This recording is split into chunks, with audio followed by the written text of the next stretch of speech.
From Jake Shields being unable to exchange shots with good strikers, to Brock Lesnar constantly disappointing us, here are the most overrated fighters in the UFC, starting with Shields. Back in the good old days, the former welterweight champ and former Strikeforce middleweight champ had a 15-win streak, spanning over 6 years from his victory over Akira Kikuchi, and lasting until his defeat to George St. Pierre. Considering how good he's been during some points of his career, it really is a surprise that he has somehow ended up on this list, and that's cause he just failed to meet expectations. The thing is, Dana White brought him from Strikeforce after his victory over Dan Henderson, but then he proved to be a one-dimensional fighter, someone who was extremely dependent on his wrestling, to the point where it really did become difficult for him to gauge his stand-up. Because of this, he was also unable to exchange shots with good strikers. Speaking of poor performance though, Frank Mir was quite the overrated fighter too. The two-time UFC heavyweight champion competed for the promotion for over 16 years. He holds the record for the most finishes and the most submission wins in UFC's history. Unfortunately though, he's a part of this list, cause other than wrestling skill and great submission, the guy's game is kinda not that good. If he confronts a striker with any submission defense, he's going to be beaten quite easily, honestly, to the point where he might not even reach the second round. Thing is, he really was talented. He was the first person to knock out and submit Antonio Rodrigo Nogueira. He clearly knew what he was doing, it's just that he couldn't put it together for a significant amount of time. So, while there is a lot that he's remembered for, the point is, he's one of the most overrated UFC fighters out there. However, Frank isn't the only one that set expectations high, just to disappoint. Paige Van Zandt did the same. The MMA fighter, boxer, author, and model fought in the flyweight category of the UFC. She kinda rose to the top pretty quickly, cause not only was she a good fighter, but she looked good too. So, in an attempt to find the next Ronda Rousey, the UFC immediately started promoting her. The truth is, she did have quite an impressive start to her career. She fought and beat Felice Herrig, Kaylin Curran, and Alex Chambers. But then, Thug Rose dethroned her, and ever since then, things just haven't been the same, cause she's never recovered from that defeat. She also ended up losing her amazing pace and grappling skills. Like, literally, just at the start of her career, she was someone to look forward to, one of the best UFC had to offer, but she has fallen massively short of all expectations now. The next guy on the list might be a fan favorite, but the truth is, the UFC never believed in him. Matt Mitrione. The American fighter is known for knocking out his opponents with his right hand from a southpaw stance. Other than that, he's had wins over Fedor Emelianenko, Roy Nelson, Derek Lewis, Gabriel Gonzaga, and Kimbo Slice. Despite all of that though, he's still considered to be among the overrated UFC fighters. That's cause he was never picked up as a title contender by the UFC, and neither did he turn out to be a top-ranked fighter. The one time he did take part in the main event, it was as a late substitute for Shane Carwin in a fight with Roy Nelson. The thing is, Matt's got some solid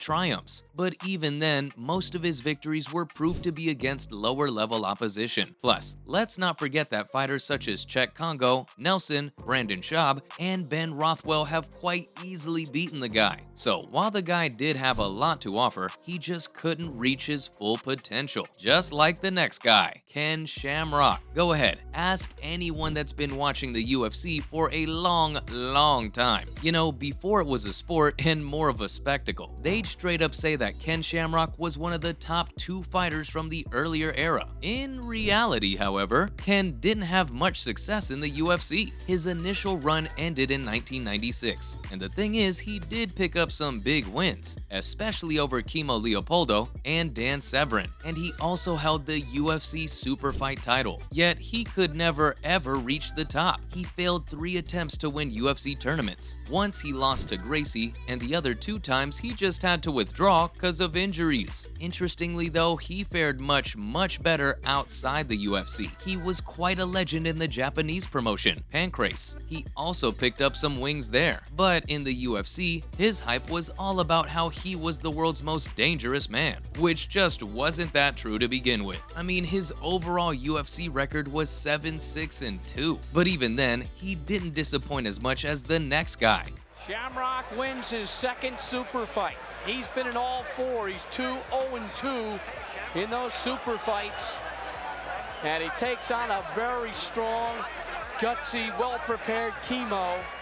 Nick Diaz. Is Diaz one of the best? Yes, but he's horribly overrated. First of all, he's got quite a few fanboys online who thinks he's never ever lost a fight. I mean, he has, but they find excuses to support the guy. Secondly though, it feels that the UFC itself also overrated him. Cause, you know, he ends up drawing in the fans, so he's kinda useful that way. He was granted a fair title shot, but lost pretty firmly to Condit. But then he was rewarded with another title shot. He lost that too, against George St. Pierre. The thing is, Diaz really was a tremendously skilled fighter in his prime, but he just doesn't belong in any kind of title discussions these days. He's overrated by the brass, and he's overrated by his fan base. That is the truth. Now, there is another guy who was just as high profile as Diaz, but he too just did not meet expectations. Diaz with a quick combination, and Diaz now with that reach finds Aronskis as well. Overhand left by Diaz, already hurting Aronskis.